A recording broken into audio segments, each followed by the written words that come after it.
Hello guys, welcome back to my YouTube channel. My name is Olakunle and it's been a while I've been here. It's because of some other things, and you know how the country is right now. Nigeria know is right now. If you are surviving at this time and you are still maintaining your sanity at this time, you the original man, no, you the original woman, I tell you. Because the way it is now, I feel like say everybody don't tire.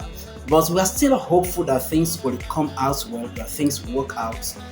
We believe that it's going to be normal again. Everything will be normal again. Now let's talk about Peter Obi. Peter Obi's time on Arise TV. He was interviewed, and part of the interview was carved out. And I want you to listen to something. There is something you will know, you will see about this man that will make you to believe that he's actually a good leader indeed. There is a way he handles questions on TVs, and he maintains his sanity, unlike some other politicians that when you ask them questions, they flare up and then they say a lot of things, everywhere, blah, blah, blah, blah, anything, rough it out. But there is something about Peter Obi, he knows how to handle this and not to be so disrespectful. And I want you to learn something from that, number one. Then number two, there is something I want you to listen to. Okay, what he said, and we're going to talk about it after this video. All right, so let's watch him. To Alhaji Atiku Abubakar, what have you people been saying to each other? Because both of your vice presidential candidates had a joint press conference together. Well, let me say this. There's no partnership between Labour Party and the PDP. Both of us are challenging a process that is wrong. That is acceptable. The process is wrong, and we're challenging it because we're all participants. It's like there's several people are involved in a competition, and it goes wrong, and they come together and say, it happened. There's so many court challenges all over the world where maybe if you see the abroad where somebody have raped one woman, he went to court, several others who were raped by the same man comes out. They are not acting jointly, but because they have been a victim of the same man. But both of you are saying you won the election. No. Alhaji Atiku Abubakar is saying he won the election. You two are saying you won the election. No problem. That is why we want to check the process. It is not the process that will say who actually rightly received the highest number of rightful votes cast in the said election. Because what is important is who received the highest number of rightful votes cast in the election and who has the spread. So if we do the right things, this is what we are claiming now is because of the confusion that was deliberately created by INEC.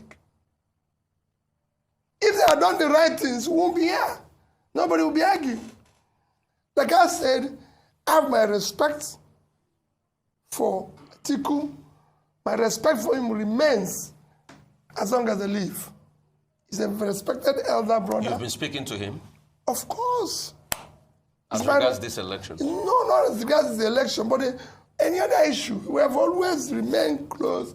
He's my respected elder brother. On issue of Nigeria, we are two different candidates. I'm committed to a new Nigeria, committed to doing things differently. And my commitment is total. But my commitment does not in any way affect my respect for him or Tinubu. I will remain respectful to them. On issue of Lagos, the Labour candidate in Lagos remains the best candidate. Is true and thorough Lagosian from a family that everybody is well known. His educational background, his age, everything is not in question. And he has the right age and the right energy. And I support him 100%. So do whoever Labour candidate that will be choosing through the right process. I told you here that we don't have candidates everywhere.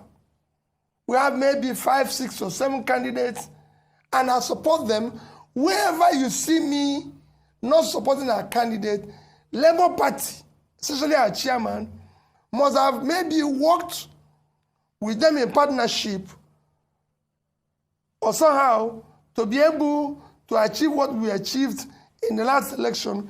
And Labour as an institution is bigger than me. And I respect and take the ratings of the chairman. Because we want to build institutions, so it will work. Even if I'm the leader, I believe in the institution, and I must respect the institution. That's some of the rascalities I saw in other parties that makes it not work. Because people think they're bigger than the party.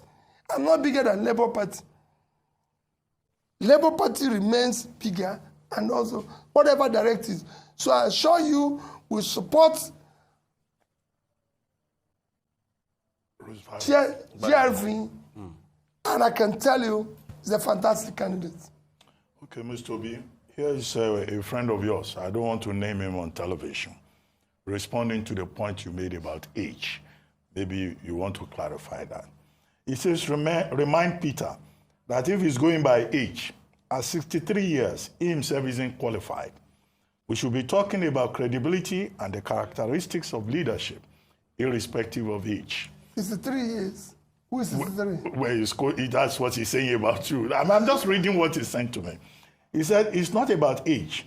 The task of nation building is a mutual responsibility between the young and the old. The old contributing experience and maturity, and the young collaborating with audacity and diversity. In the USA, that he quotes, the use of age as a criterion for any job is considered discriminatory, just like religious and gender discrimination. So Peter Obi is out of place using age against his co-contestants. That's what this person said. Remember when I quoted age? I wasn't talking about myself. Remember? Yes, I didn't say so. They asked me that somebody said 40 years is too young for Lagos State. Yeah. That was when I said that people who are talking about age, that is them that are above 75 should actually retire. But let's not compare age in the US and here. Please. Ruben, in the US, life expectancy is 72.5 years. In Nigeria, life expectancy is 54. So at 70, you've actually passed 16 years. Your life expectancy. You already had expired product. Yes, we should have gone. So, and some of these people who are saying this have contributed why people are dying, where we have high infant mortality. So let's not compare the two. It's not the same society. Life expectancy, somebody who is 80 in America is different from somebody who is 80 here. So you cannot compare the two of them. I'm not going to go into life expectancy, but I assure you, and two are not 63 years old, Ruben, as maybe right, maybe wrong. My affidavit letter, which I secretary alone my mother gave me since 1970, is that I was born in July 19th, 1961. On what market day was that? So if anything is wrong, For the benefit of the man asking the question. if anything is wrong, I hold my mother responsible. But she's been a wonderful woman. I didn't have the privilege of my father giving me any, so it's my mother who gave. So if you follow it, Ruben, I'm still going to be 62 in this July. So I'm not splitting, I'm not comparing the age and all that. But I assure you of my commitment is, and I listened to what he said, we need experience of age. But the age and the old have not used that experience. Rather, what they are doing is claiming experience in failure. They've not used it to progress the place. Rather, they tell you, do you know I've been doing this for 30 years? And so what? The place failed. How can you claim experience in failure? If you have been doing it for 30 years and we're in this mess, then you should actually cover yourself in shame. Not saying, I've been around for 20 years. Thereby, it's my entitlement. No. You have to claim entitlement where things are progressing, where things are going well. And that's what it should be. Okay. Guys, there is very little to say about this. But let me say this, that Peter Obi is actually a good leader. Let's be sincere with ourselves. If you see a man who can do this, okay, that even after the election, he's still running around. I'm still going to show you some videos of Peter Obi running around, even despite the fact that a case is going on, that is not favored or something like that.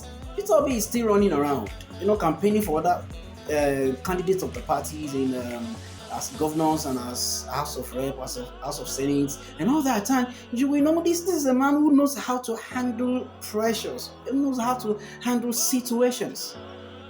And such a man is actually worthy of a good leader. Yeah, is worthy to be called a good leader. So guys, that's it for today. Please do not forget to subscribe to my YouTube channel. I will really appreciate it. Thank you so much, those who have subscribed. If you haven't, please do well to subscribe. Thank you.